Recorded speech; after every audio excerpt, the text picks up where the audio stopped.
Para sahabat, Mahkamah Konstitusi Republik Indonesia bersama kami, Sekolah Tinggi Pembangunan Masyarakat Desa, itu telah menjalin kesepahaman kerjasama untuk membicarakan desa. Rubrik utamanya adalah Desa Konstitusi. Nah, pada kesempatan pembicaraan itu saya menyampaikan gagasan bagaimana membangun relasi yang tepat, yang kuat antara konstitusi dan desa. Lalu saya memberikan judul itu ini ya, Konstitusi Berdesa dan Rekonstitusi Desa. Apa itu ya, frasa itu ya, dan mengapa saya berbicara itu. Nah, soal mengapa, saya ingin mengatakan bahwa antara desa dan konstitusi itu terjadi missing link ya. Missing link itu ya terputus begitu ya, atau disengagement. Di satu sisi, konstitusi itu tidak berbicara secara eksplisit dan tegas tentang desa.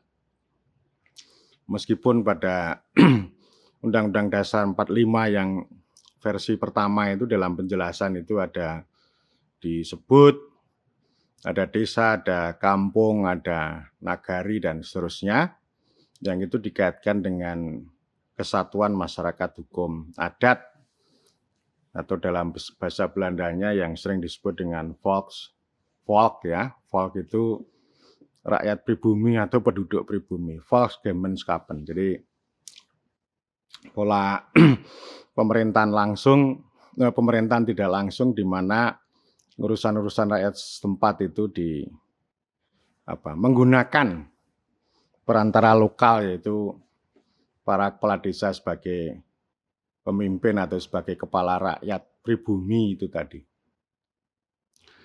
Nah, di dalam konstitusi hari ini memang tidak secara eksplisit.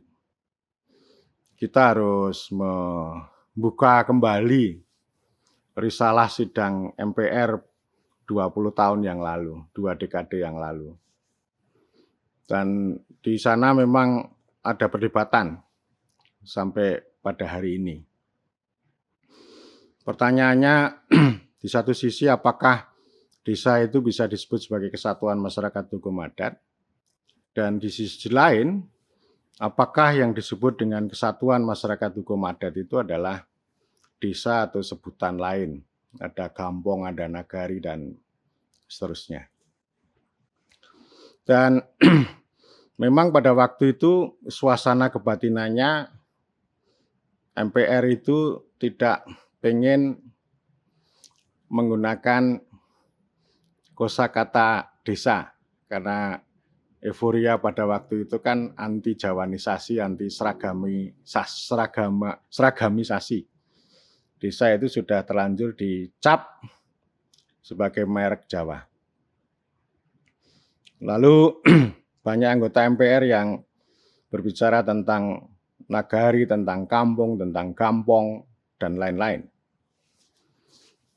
Dan pada saat pengambilan keputusan pertama, dan itu juga diperkuat oleh Profesor Bagir Manan, apa yang disebut dengan kesatuan masyarakat hukum adat atau Volksgemeinschappen itu ya nagari, desa, kampung, gampong, atau sebutan-sebutan lain. Jadi artinya ada sebuah kesepakatan bahwa apa yang disebut dengan kesatuan masyarakat hukum adat itu untuk menyebut desa dan nama lain. Itu begitu ya. Tetapi juga ada yang mengganggu, yaitu istilah pemerintahan desa, karena banyak anggota DPR MPR yang mempertanyakan, lalu posisi pemerintahan desa itu bagaimana? Nah, pada sidang pleno yang dipimpin oleh Jacob Tobing pada waktu itu, pemerintahan desa itu berada di ini ya, pasal 8 ayat 7 Undang-Undang Dasar 45, bahwa susunan pemerintahan itu diatur dengan undang-undang. Kalau kesatuan masyarakat hukum adat itu pasal 18B ayat 2 bahwa negara menghormati, mengakui satuan masyarakat hukum adat beserta hak-hak tradisionalnya sepanjang masih ada di dalam NKRI lah, gitulah kira-kira kalimatnya begitu. Nah, dari waktu ke waktu itu terjadi perdebatan. Ada yang mengatakan bahwa desa itu bukan kesatuan masyarakat hukum adat. Ada yang secara ekstrim bahwa desa itu ciptaan Orde Baru. Dan dari waktu ke waktu itu sudah nggak ada yang namanya otonomi asli, desa asli itu. Itu sudah direkayasa oleh negara dan secara eksplisit bahwa desa yang kita kenal sekarang itu bukan lagi sebagai kesatuan masyarakat hukum adat yang masih memiliki hak-hak tradisionalnya, melainkan sebagai pemerintahan yang itu dibentuk secara birokratis oleh Orde Baru. Itu aliran pertama begitu ya. Jadi kalau desa disebut sebagai kesatuan masyarakat hukum adat, mereka tidak setuju. Lalu pendapat kedua mengatakan bahwa apa yang disebut dengan kesatuan masyarakat hukum adat adalah desa, nagari, kampung, gampong, lembang, negeri, dan sebagainya. Karena memang secara historis asal-usulnya dari sana, dan meskipun itu kesatuan-kesatuan masyarakat hukum adat itu sudah diporak-porandakan oleh negara, tapi tidak sepenuhnya hilang. Bisa dibilang hancur tapi tidak hilang.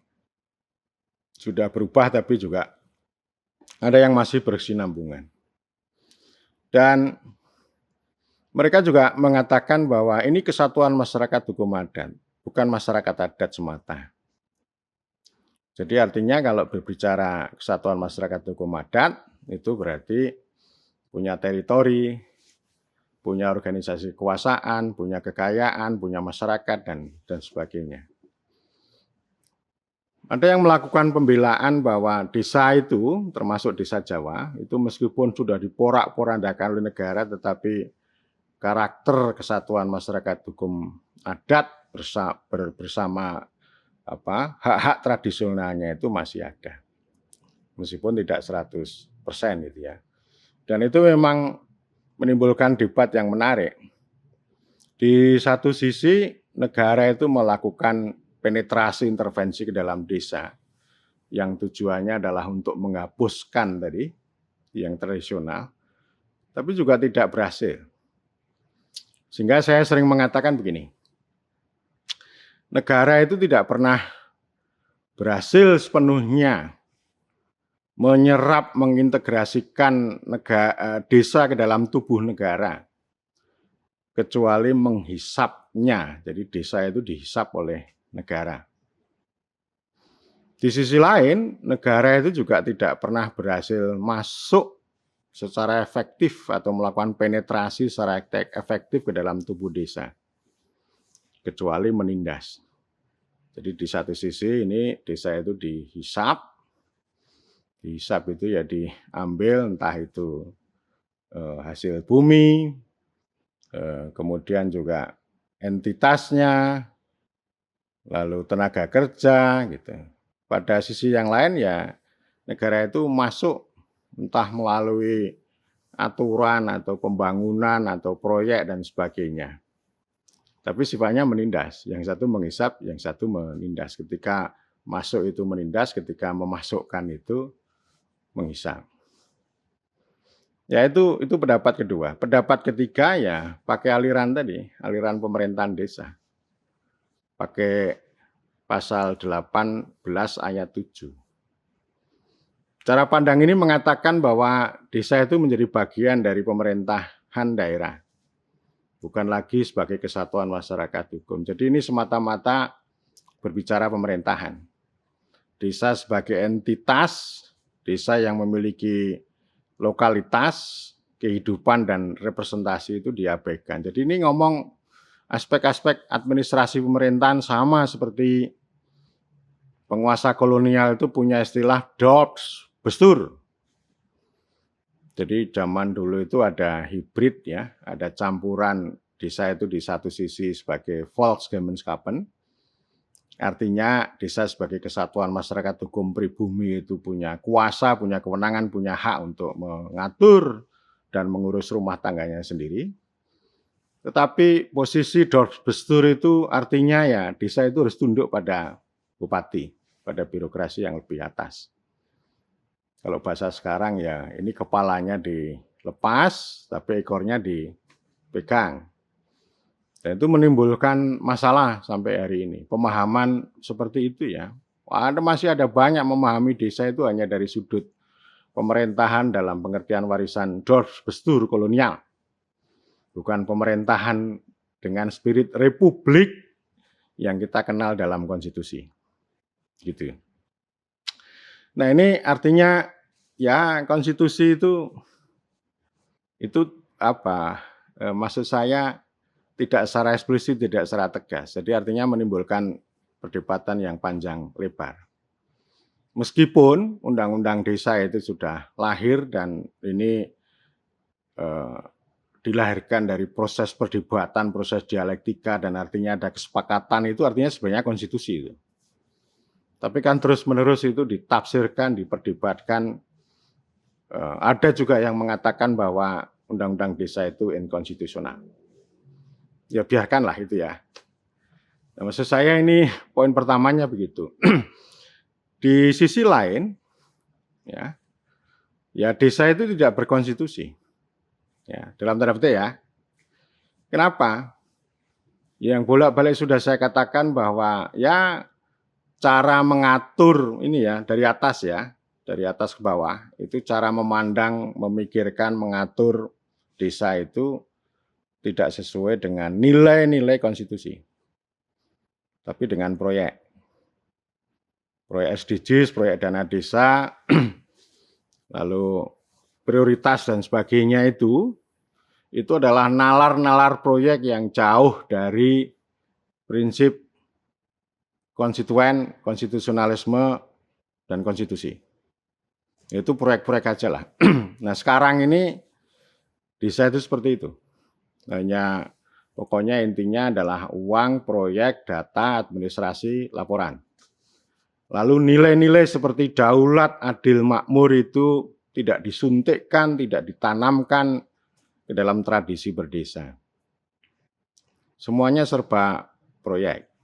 Gitu ya. Nah itu dua sisi ya, di mana konstitusi dan desa itu tidak nyekrup, tidak tersambung dengan baik.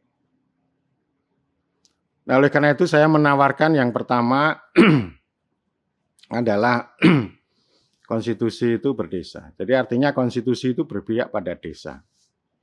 Dan ini memang belum banyak, malah justru konstitusi ini memang ya artinya konstitusi melayani konstitusi gitu. Contohnya pembatalan soal lokasi domisili calon kepala desa dan perangkat. Yang itu undang-undang desa itu mengatakan ya orang lokal lah gitu ya. Tapi oleh konstitusi itu dibatalkan, katanya itu melanggar hak-hak warga negara.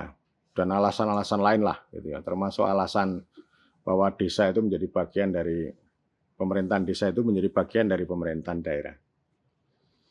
Tapi pada akhirnya ketika itu diputuskan oleh Mahkamah Konstitusi ya orang lokal melakukan siasat. Jadi calon kepala dukuh misalnya, kalau itu datang dari luar, dari desa tetangga, apalagi dari jauh begitu, maka diminta antara lain ya, itu memperoleh rekomendasi dari sejumlah ketua RT yang ada di dukuh atau dusun itu. Tujuannya apa? Tujuannya ya masyarakat setempat itu menghadang orang luar masuk ke situ. Kalau nanti ada orang luar memperoleh rekomendasi dari banyak RT misalnya, oh berarti ini pengkhianatan gitu.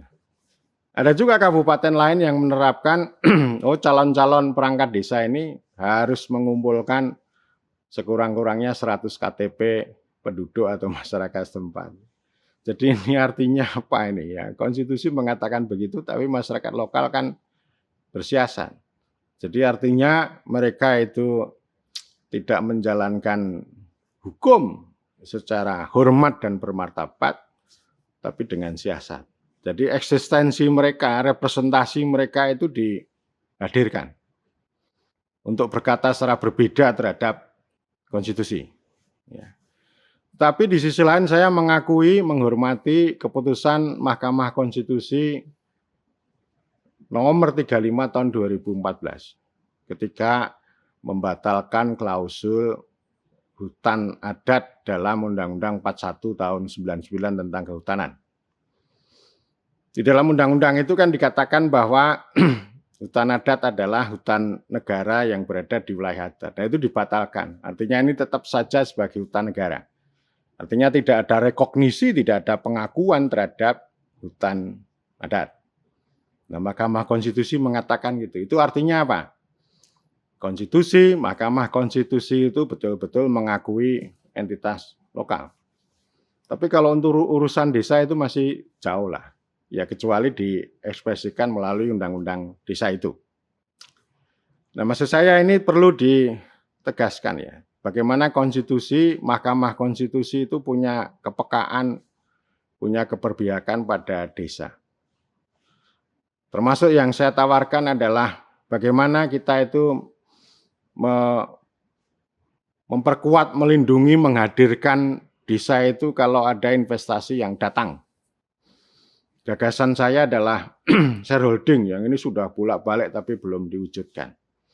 Ada komitmen itu. Kalau ada investasi datang kan tetap saja memakai tanah masyarakat setempat.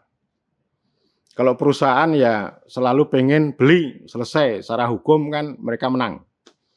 Lalu masyarakat setempat bukan beli tapi sewa gitu. Nah ini perdebatan ya. Nah saya ingin mengatakan ya konstitusi ini, Mahkamah Konstitusi ini penting ya untuk berbicara. Misalnya dengan model shareholding. Bagi hasil. Bagi hasil itu ya, misalnya ginilah, tanah-tanah yang ada itu di Kertoaji dihargai 20%. Nggak usah ngitung tentang kalkulasi berapa jumlah saham. Enggak, ini 20% misalnya. Dan itu akan memperoleh, mereka merasa memiliki dan menyertakan modal itu. Itu saya kira akan mengangkat harkat martabat masyarakat desa setempat. Kalau dibeli, habis. Kalau disewa ya masih lah, tetapi ya lalu masyarakat itu akan minggir juga gitu. Ya. Nah itu yang pertama ya. Kemudian yang kedua saya berbicara tentang rekonstitusi desa. Ini untuk melawan nalar proyek yang masuk ke desa. Prioritas yang masuk ke desa. Itu tidak ada spirit konstitusinya.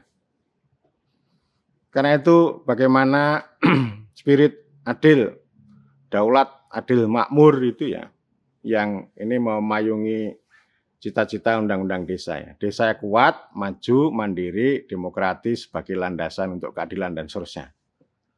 Nah ini yang memang harus dimasukkan ke sana ya. Bagaimana desa itu dikelola dengan prinsip-prinsip kedaulatan. Desa itu kuat, punya sikap, punya hak, punya kewenangan, punya kewajiban, punya tanggung jawab. Jadi kan saya mikirnya begitu, apapun yang masuk, apalagi uang ya, itu dimasukkan dalam kerangka daulat desa. Ngomong data juga daulat desa. Daulat itu artinya hak, kewenangan, kewajiban, tanggung jawab. Itu diletakkan betul-betul di desa. Jadi desa itu bukan sebagai objek, bukan sebagai tempat untuk membuat proyek, untuk eksploitasi data, eksploitasi proyek, administrasi, dan sebagainya. Tapi desa yang hadir, yang represent, yang hadir dengan prinsip-prinsip tadi. Dari sana itu akan mendorong tumbuhnya pendekatan yang adil makmur. Ini adil makmur ini penting ya. Jadi artinya kalau desa memahami konstitusi itu tidak hanya menghafal, menanamkan nilai-nilai Pancasila dan konstitusi itu tidak hanya menghafal, hanya pidato, tetapi nilai-nilai daulat, adil, makmur itu betul-betul dibicarakan, dibumikan gitu. Disesuaikan dengan kondisi lokal. Jangan ditentukan dari atas dengan hafalan-hafalan indikator, tapi disesuaikan. Orang tidak harus mengerti tentang pasal. Ada mahasiswa saya dari Papua Barat mengatakan begini, Pak, masyarakat kami di sana itu belum tahu undang-undang desa. Tidak ada sosialisasi. Ya memang undang-undang desa tidak harus dihafalkan pasalnya. Tapi kalau misalnya desa itu memberikan layanan air bersih, kemudian mengembangkan sumber daya alam untuk kepentingan orang banyak, itu sudah undang-undang desa. Dan itu konstitusi juga. Jadi tidak harus formalis. Formalis itu artinya ya sesuai pasal-pasalnya, tapi harus esensialis. Esensinya apa? Dan itu mudah untuk dinalar sebenarnya, disesuaikan dengan kepentingan orang banyak. Hajat hidup kurang banyak, ya air, ya hutan, ya sungai, dan sebagainya itu bagaimana dikelola untuk sebesar-besarnya kemakmuran rakyat. Jadi intinya di situ, kita dorong sana. Kalau kita ngomong proyek-proyek, target-target, prioritas itu tidak akan mengarah pada daulat, adil, dan makmur.